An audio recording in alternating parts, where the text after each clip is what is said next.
Hey guys, Chris here, Sprinter IT. So we're going to show you how we're doing a quick bundle here of 20 boxes. It's going at a big angle up into the ceiling. So I'm just going to go ahead and show you. So we line these up. I like to build my bundle first and tape it up before I label everything. It just makes me able to make sure all my labels and my cables are all in the same spot. So basically I'm just starting to build a bit of an offset here in my hand as I grab these cables.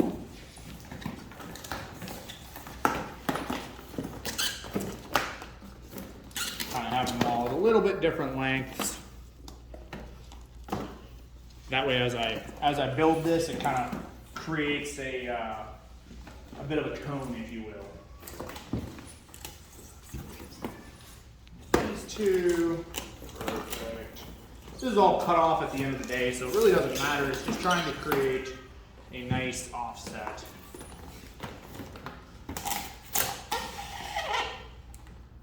Terry, my assistant over here, is helping out because it's a bit of a reach here.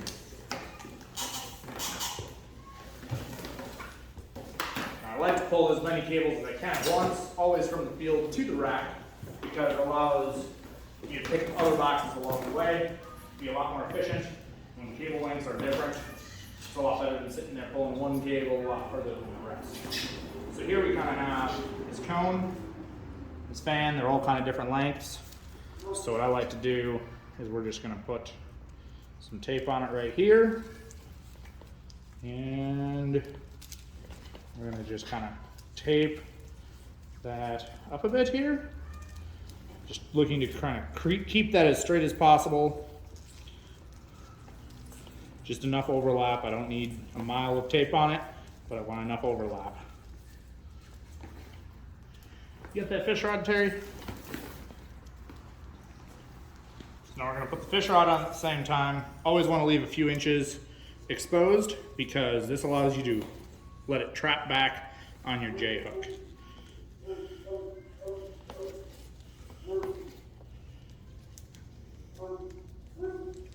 And by creating this cone, when you're pulling through J-hooks, you're not causing it to catch, which is your big thing you're trying to avoid, is trying to avoid having it catch every time it hits a J-hook.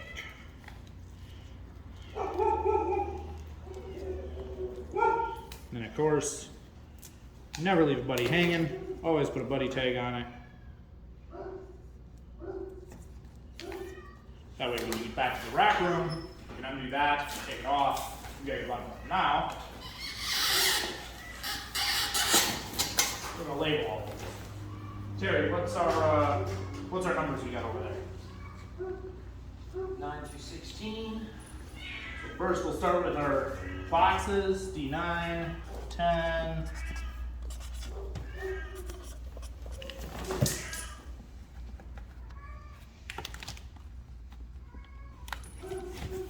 Always in a row. Make sure you cross out any other numbers.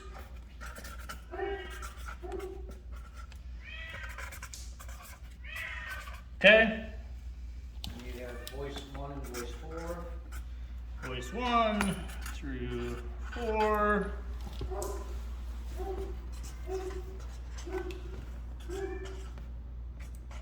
Okay.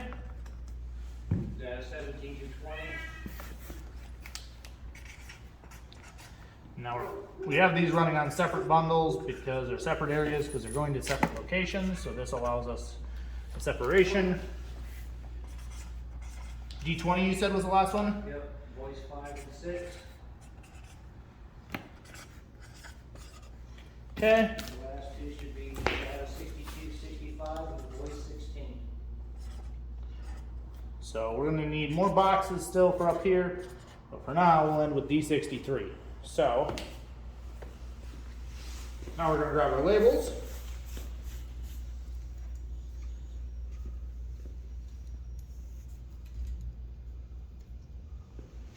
Which we have all pre-printed. We use R for rack, so that means it's the side that's going to the rack, and then F for field once we finish doing it. They're all pre-printed, ready to go.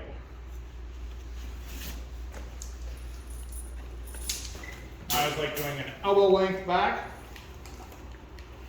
bundle.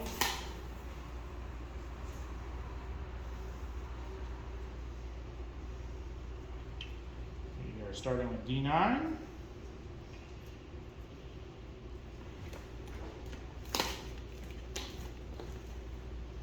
And if we do it like this, all of our labels end up roughly at the same spot, which is really handy when you get to the rack side and you're having to separate stuff or do whatever, because it's super easy to find all of your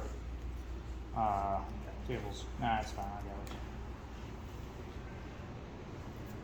And as you're going through, you just kind of look down, you can spot your next cable here. Give it a little tug to make sure it's the right one. Put the cable wrap on.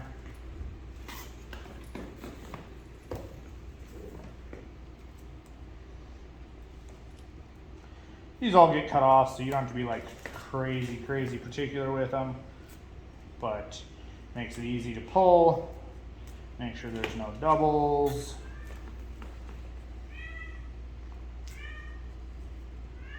This is how I like to see any bundle being built, whether or not it's 2 cables or 20 cables as is here.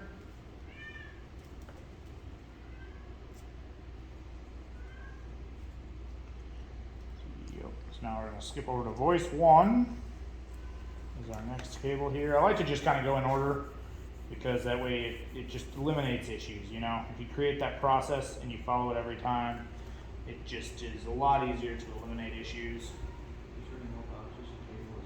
This is it. So we got to pull a second pull to the counter here. So we have the rest, we have what, 5, 6, or 3, 2 left there and another AP. So we can probably catch the ones in pharmacy as last one too. We got voice 2, and then voice 3.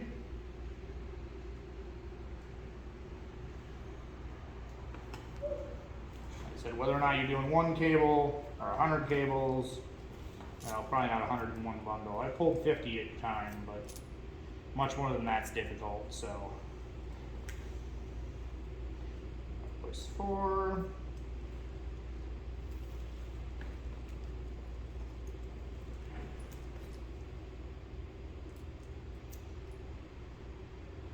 Why it's important to be able to correct bundle and a good bundle is that it all starts from here. Having all the boxes the same direction means all your twists are the same way. It means everything's pointed the same direction. Always lining up all your boxes in the same way, starting labeling at the top left corner, working your way across, working your way down. That allows everything to be the same, and if you for some reason mix something up or miss it or you cut something, it's a lot easier to figure out what it was if you're always doing it the same way and everything is kind of muscle memory at that point.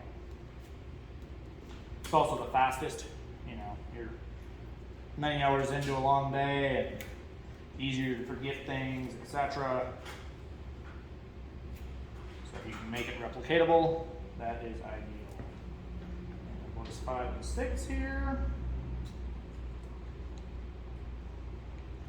So I hope you enjoy this first installment. We're looking to build these both for our internal training as well as help you guys across YouTube, because to be honest, there's a lot of videos out there for Datacom that well, they make me cringe, and I'm not going to name names or anything like that. And I'm not saying that my way is always the best way or our way. We've been in it for a long time. I've been doing this for 12 years now and pull millions of feet a year of cable, and happen to think that you know, we've spent a lot of time building different methods, trying different methods. I believe the methods that I've built to are the best out there right now, but there's always new ways to skin a cat, especially depending on, you know, your job site, your facility, your timelines. We work under a lot of really tight timelines. We're not allowed to shut facilities down, etc. So, you know, for us, more boxes are more efficient. This is actually a small number of boxes we flew in, so if I had one of my trucks in, we would have a lot more boxes. But this is the way I like to. It is a small site, only about 100, 105 drops. But now this little bundle of 20 cables, all labeled, all roughly in the same spot. Plenty of space to where when you get it to the rack and you snip it off right here, Your cable labels can still be seen when you lace it in. You know, for us, we split between 2 different pipes usually, sometimes left and right. And then we've got a nice pistol here, nice cone that's not going to get caught up on anything. Decent amount attached to the fish rod. We got a fish tail, so it can catch on a J hook and come backwards, so that way you're never losing your bundle, go flying through a ceiling. You know, you're 20 feet in the air on a lift, suddenly it comes back on you. You never want to do that. That's why you leave a tail, so that you can catch it on anything you want. And then if you notice where we got these positioned, there's a hook way up in the tile over there. Gives it a nice even pull. You never want hard 90s going into your ceilings. There's a Terry up there, waiting and ready to grab it.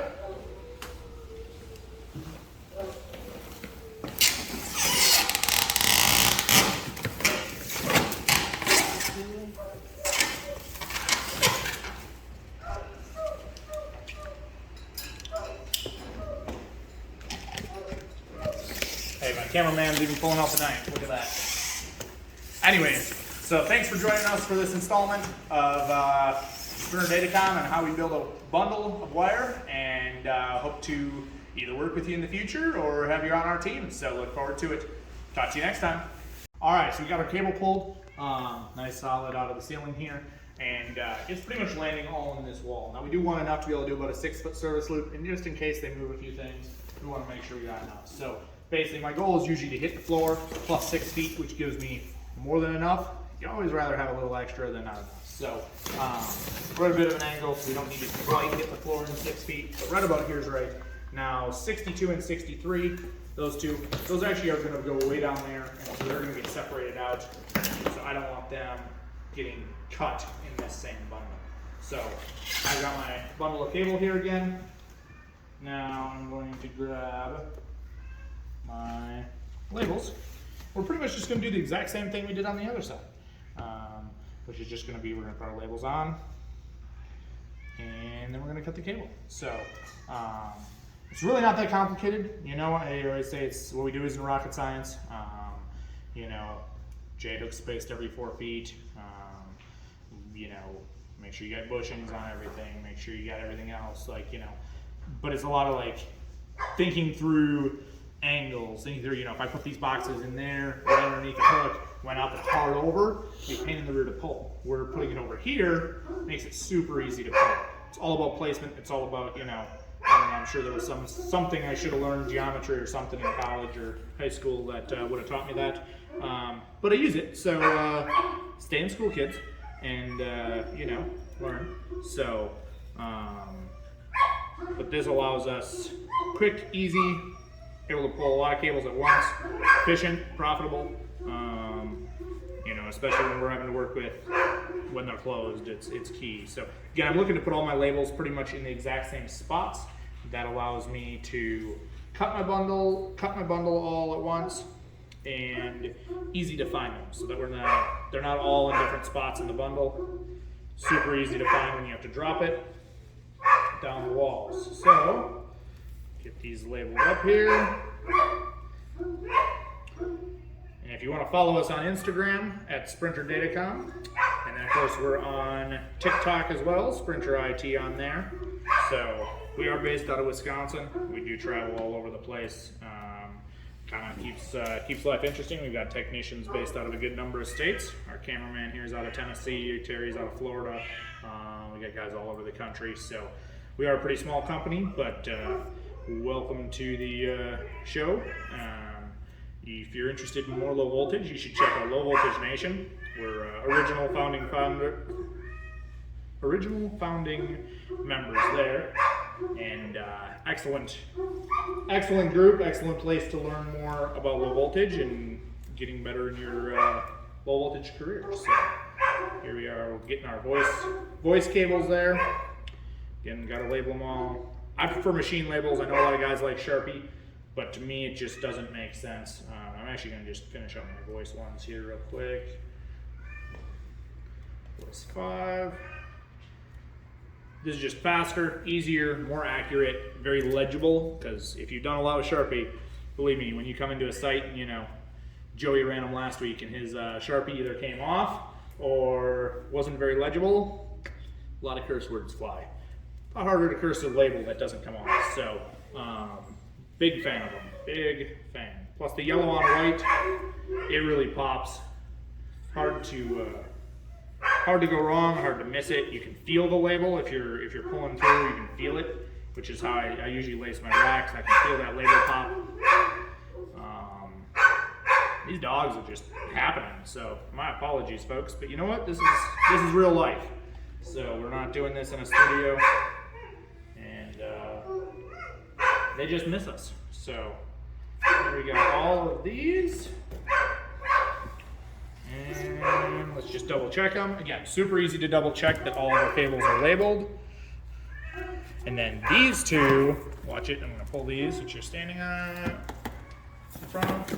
These two, so 6, 12, 18, 24, 28 or so. These I just need a longer because they're gonna go to the other side of the counter. And I'm not sure exactly where they're going to go yet because the manager has not told us. So we're just pulling a little bit extra. I'm not a fan of cable waste, but I'm a bigger fan of having to re-pull cables, so not having to. So we're going to go from that. So here we go. Again, move down 6-8 inches here, and then of course the old trusty Gardner benders.